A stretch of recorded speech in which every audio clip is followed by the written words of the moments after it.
Okay, so this is the second part to our listening lesson 2, and we will be looking at sections 3 and 4 of the review test from the curriculum book on the website. And then we will be applying two very important skills, critical listening and visualization. So again, remember, visualization means to see information in the mind's eye. So it's not really imagination, because you're not creating information so much as you're trying to translate or interpret the information that you see on the paper into pictures in your mind. So this is called visualization. So see information in your mind.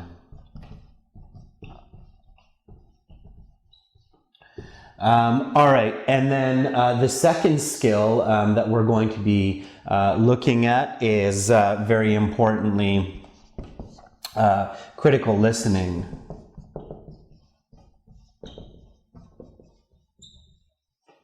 And another way that we can think about critical listening, we've talked about this before, is basically active listening. So actively paying attention to what you hear and doing that by checking what you're listening to. So setting up the very important questions of what, why, and how when you're looking at the questions in the exam paper.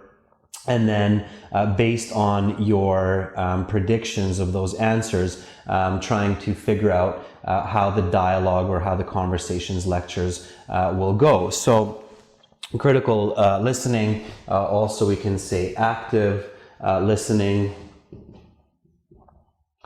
And for visualization, we'll use section 3 of the review test to practice that. And then for critical listening, we'll use section 4 this time. So this is kind of in contrast to the first lesson where we practice these skills with sections 1 and 2. So now we're using these for the more difficult sections 3 and 4, just so you can see how these skills, just like paraphrasing and note-taking from the previous lesson, apply to all sections of listening.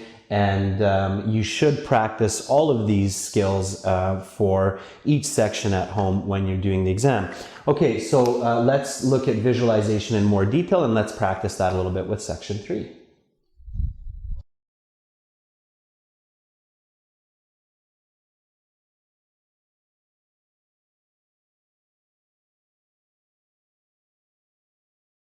So again, listening section 3, we're practicing visualization here. And just a quick review of some of the important points to pay attention to when you're practicing visualization.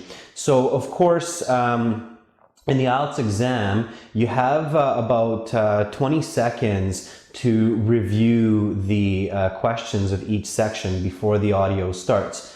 And it's during this time that you want to use the questions and answers that are on the paper, or answer choices that are on the paper, and then using that information, close your eyes if you need to, maybe you don't, but see that information in your mind and try to fill in the gaps. So try to complete that information visually.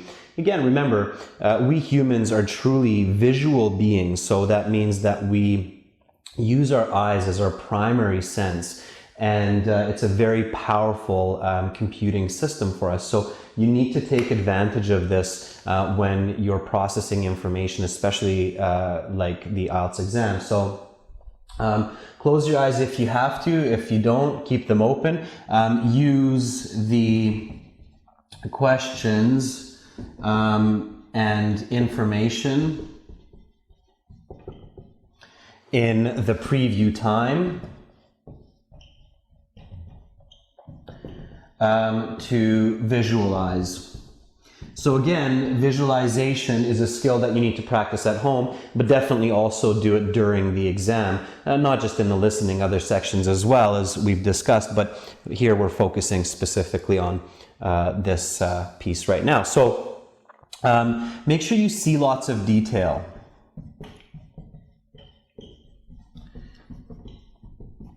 This means try to see the little specifics of the information. So don't just see general information, but try to see as much detail. And this takes practice. You will be able to get into a lot of specifics as long as you keep practicing, and you will be able to see much more clear pictures in your mind. So see as much detail as possible. Focus on those. Focus on types of clothing, colors of clothing, for example, type of vehicle, type of building, what the windows look like, what the doors look like. So try to see details as you listen. It's very important. And then, of course, make sure that your pictures are connected. So make sure that there's some kind of structure to your visualization. It's not good if your pictures is just very jumpy and random and moving from one scene to another scene. You should have some kind of a connection, maybe a chronological time connection, a location, moving from foreground to background, left to right, up to down, but you should have some structure. So structure your visualization.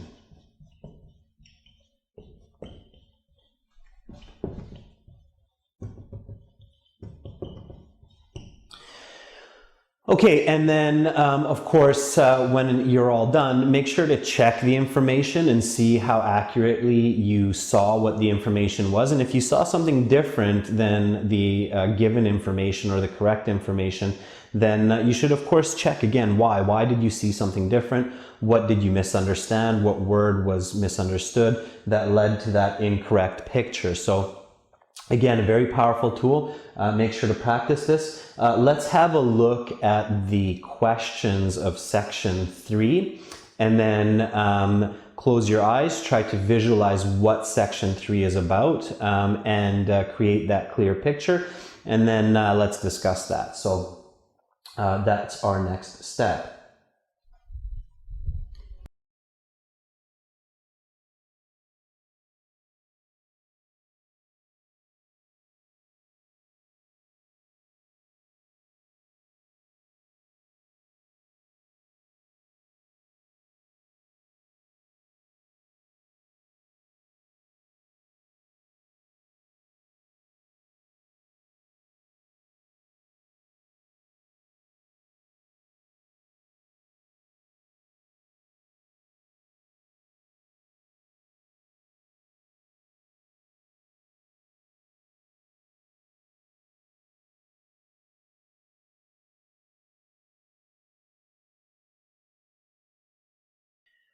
Okay, so now that you had a chance to look at the questions for section 3 and close your eyes and visualize, the next step when you're doing this exercise is to ask yourself what you actually saw in your mind. So don't worry about listening to the audio yet or answering questions or anything like that.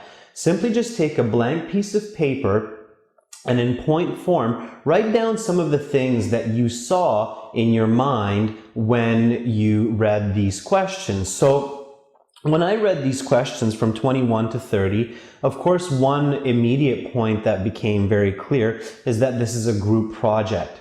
So when I closed my eyes, what I saw were some students that were sitting around a kitchen table. So students sitting around a kitchen table, and I saw some men and women, because we get that information from the question. So I saw a long-haired girl, I saw a short-haired girl, I saw a short-haired guy, I saw the clothes that they were wearing, they were facing each other, they were sitting at a round table in a family kitchen, and they were discussing their group project. Now on the table, I even saw a poster board, so something like this with 3 sides to it. And again, we get that from the questions that they're talking about a project which includes a poster board that they're going to be working on. So when I closed my eyes, I saw that they had this poster board, some pens, different colors on the table, and they were discussing what to do about their project. And of course, when we look at the final questions 27 to 30, we see some interesting names, some historical figures that these students are talking about, including Robespierre, Rousseau, Louis XVI, and Napoleon Bonaparte. So hopefully you visualize these figures. So these figures are coming from the French Revolution, and hopefully this clicked and you recognize that these are some names associated with that historical event. And then hopefully you saw their faces, the kind of interesting hair of the times that they had, and maybe some more of the history, if you're familiar with it, how they were dressed and what their uniforms looked like. They had a sword, etc., etc. So hopefully you pictured all of these and then kind of put it all together. So it should be all just one scene. For me, like I say, it was in the kitchen, and these people were kind of somewhere on this poster board. So when I closed my eyes, that's what I saw. Now I feel much more confident to listen to this information and then answer these questions, because I have an idea of what the conversation might be about, and I feel it will be a little bit easier for me to catch the correct answers as I listen. So again, remember, very important exercise here. Now that we looked at these questions, we can do the listening, and then we can answer the questions. Before we do that, just really quickly, another good way that you can practice this is also visualizing from the audio. So you can visualize by using the questions, and that's what you will do during the exam. However, when you're practicing at home, another way to use visualization is simply listen to audio, close your eyes, and while you're listening, visualize what's happening as well. So don't worry about answering questions or don't worry about the paper, but just visualize from the audio. So that's another very good way to improve your scores. So right now, we're going to look at section 3. We're going to listen to the audio. If you would like, just simply visualize. Don't worry about answering the questions. However, if you feel confident and you already did the visualization from the question sheet, then go ahead, listen, and answer while you're listening. Okay, let's do that now. Now turn to section 3. Take some time to look at questions 21 to 26. Listening section 3. You will hear 3 students organising a class project.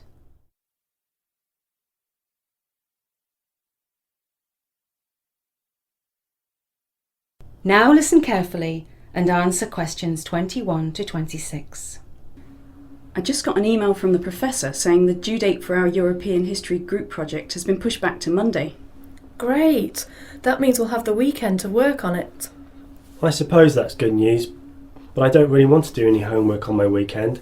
I had planned to go away with my girlfriend for some relaxation this weekend. I suppose that's understandable. Maybe we should just have it done by Friday, the original due date. That gives us today and Thursday to finish it. We can do that, I think. I'm available tomorrow. How about we spend today planning it, assign tasks to take home with us and do tonight, and then meet tomorrow and put it all together? Does that sound right? That works for me. That doesn't work too well for me. My afternoon is very busy. I guess I'll just have to burn the midnight oil tonight. What has you so tied up, Evan? I have a basketball game after school today, and then my favourite football team plays this evening at 7. It's okay though. I'll get the work done. Let's get started on the planning. All right. So we have to come up with a 3-panel poster about a topic in European history. I already bought the material for the poster, so we don't have to worry about that. How much was it? It was £3. OK, we'll each give you £1 for the poster board. No, don't worry about it. My dad paid for it anyway. Sounds good to me. Right then, since there's 3 of us, my idea was that 2 of us could take care of the writing part of the project, while 1 of us could look after the artwork, making the poster look smart. I'll do the artwork. I think I'm a pretty good artist. I'll be happy to do half the writing. What topics are we going to choose? Well, the professor said the topic has to be an event that took place somewhere between 1400 and 1800, so we can't do either of the world wars. That's too bad. My dad is an expert on the Second World War, and he could have helped me with my part. What are we going to do instead? You now have some time to look at questions 27 to 30.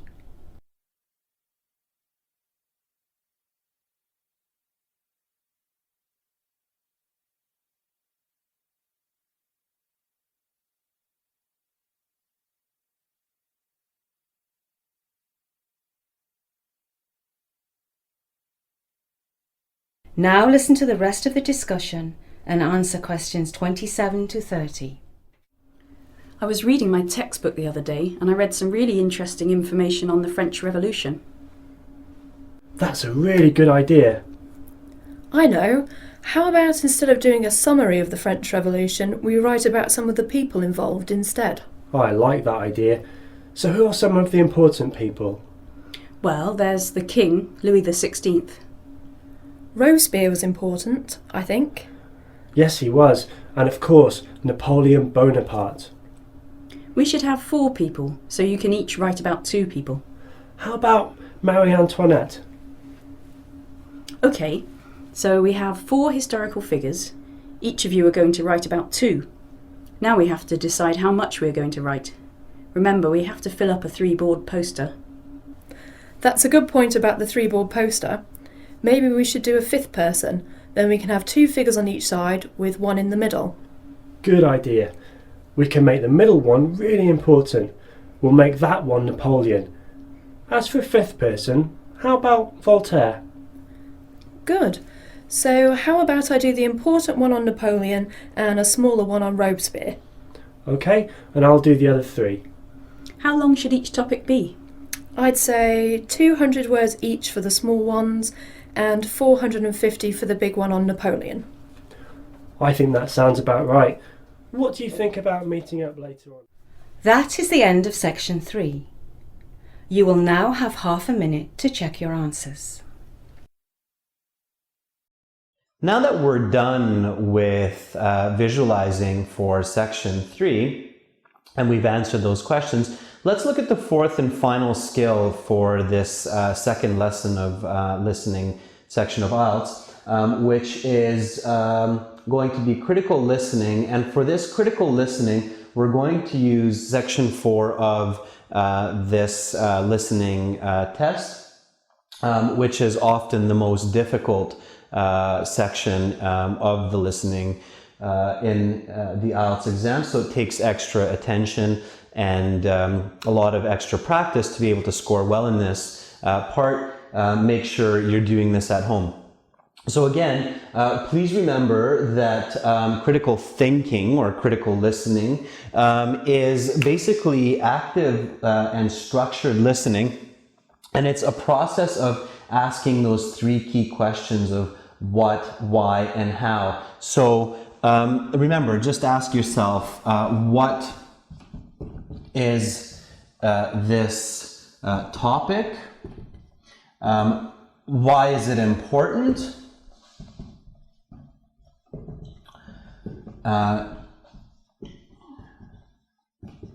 And how does it work?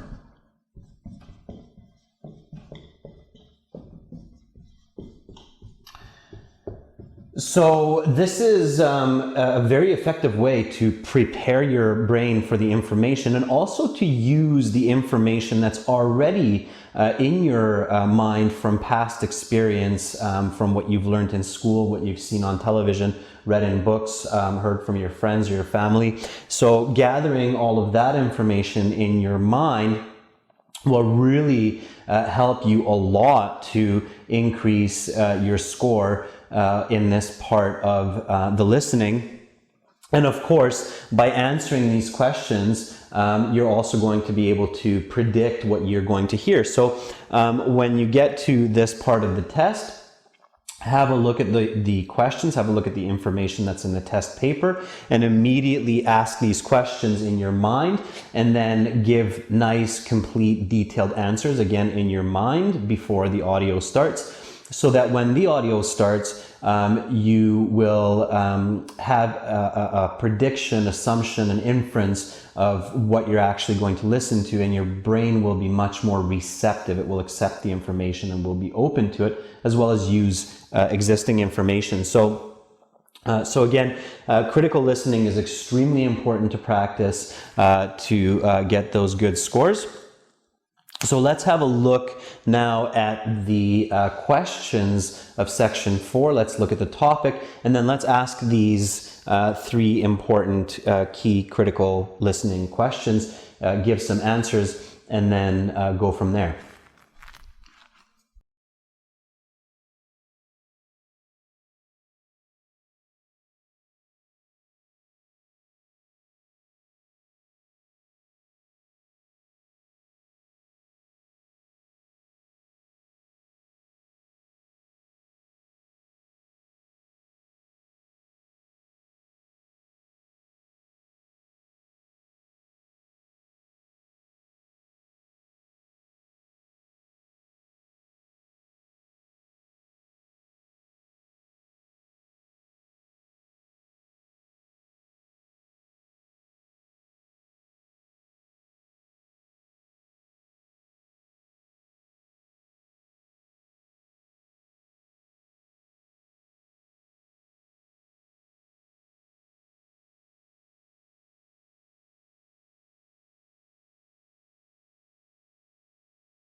Now that you looked at the questions for section 4, you realize it's some paragraph completion, which is an excellent type of question for critical listening. However, don't forget, critical listening does work for any type of question. So let's ask the first what is this about question. And the answer is very clear. It's given right at the top of the page. We realize that it's about climate change. So what is it about? It's about climate change. Now, of course, then we get to our second question. Why? Why would we talk about climate change? So why is climate change important? And of course, we have multiple questions that we can ask using why, and you should do that, especially when you're practicing at home, but even during the exam, if you're a quick thinker. So why is climate change important? Or why is it happening? Or why is it important to us? So these are some good why questions, and answering these for yourself will definitely help you to do well with this information. So why is climate change important? Well, it's important because it affects all people. So because it affects all humans. And that's very clear. We live on this earth, we feel body temperature, we maintain our homeostasis, so our internal temperature, balancing it whether it's cold or hot outside. And a lot of our life in society depends on the weather patterns and the temperatures that we live in. So clearly it's a very important topic for us. And again, all of this information is quickly accessed in my mind when I'm doing this kind of critical listening or critical thinking here. So the third question is how. So how does climate change happen? So how does climate change happen? Well, it's very likely you've heard some information about this in your school, from others from TV. Climate change is happening all over the world. Temperatures are generally increasing in most parts of the world, and this is leading to the ice caps melting, the changing of vegetation. It's impacting farming, agriculture. So how does climate change happen? Well, we believe that some of it happens because of human influence. So maybe you've heard the word greenhouse gases. And greenhouse gases are different types of carbon emissions, generally, often from cars and from factories, but not only from humans, also in natural ways, which then enter the atmosphere and change the way that our sun is able to penetrate our outer layers, ozone layers and so on, and then reach the surface of the earth, and that changes the temperature. So because of greenhouse gases, because of humans, pollution, cars, factories, and again, try to think about as much of this information as you can, because it's very likely that a lot of it will appear while you listen. So try to think about details, and again, it's okay and it's a good idea to ask different what questions or different why questions or how questions. Just remember, don't go off topic. So make sure you stay focused on the topic of climate change.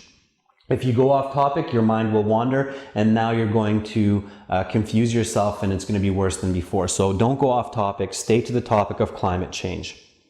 All right, now take a minute or two, maybe pause the video, and try to see if you can come up with some other questions and some other answers related to climate change that I haven't mentioned here before we continue with listening to the audio and then answering the question. So go ahead, ask these questions, write it down. It's very important that you write it down, the questions and the answers, full questions, full answers. And then when you're ready, continue with the video, and then let's listen to the audio and answer the questions as we listen.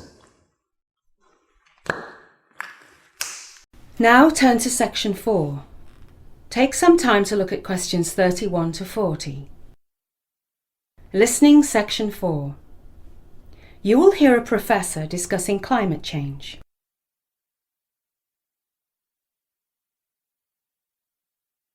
Now listen carefully and answer questions 31 to 40. Hello class, hope you all had a good weekend. Today we will be talking about climate change. Life on Earth is going to have some adapting to do if climate scientists are correct with regard to their predictions of the Earth's rising atmospheric temperature. Humans and animals alike may have to change both their habits and habitats. The average temperature on the Earth's surface has risen by an estimated 1 degree centigrade in the last 100 years, and this trend is continuing at an ever-increasing speed. Until now, it seems that business and the environment have met as adversaries.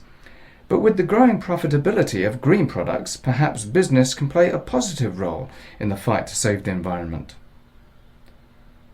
There is an ever-growing consensus that the cause of climate change can be linked to human action. To be more specific, environmental change is caused by the emission of greenhouse gases. Carbon dioxide is chief among these. So what's so bad about things getting a little warmer, you may wonder? Weather patterns could become more extreme. The polar ice caps could melt.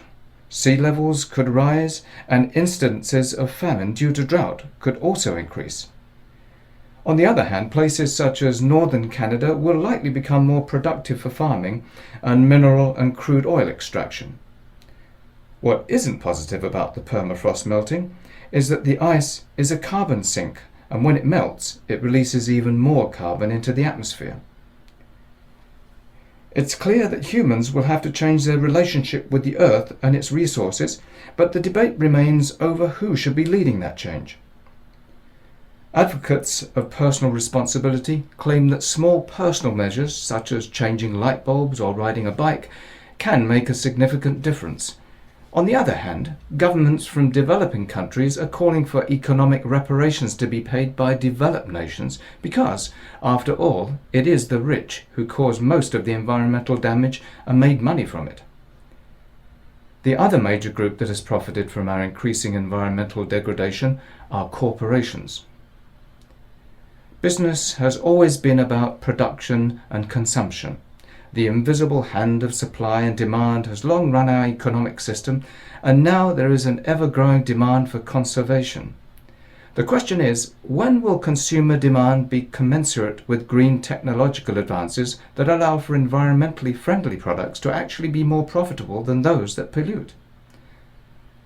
One option to speed up this process is to have governments impose true cost taxes on every product that is sold. This would force prices to include an economic pressure to purchase or use products that will not cause further environmental degradation or carbon emissions. There is little doubt that climate change is going to cause a drastic difference to our environment and way of life. The questions that remain to be asked revolve around how to solve the climate crisis and who will pay for the restructuring of our patterns of consumption that have led to these problems. With the ever-growing desire for green consumer goods, perhaps businesses can answer some of these questions by producing environmentally sound products. Even if business has a role to play in saving the environment, it is clear that we all need to do our part. That is the end of section 4. You will now have half a minute to check your answers.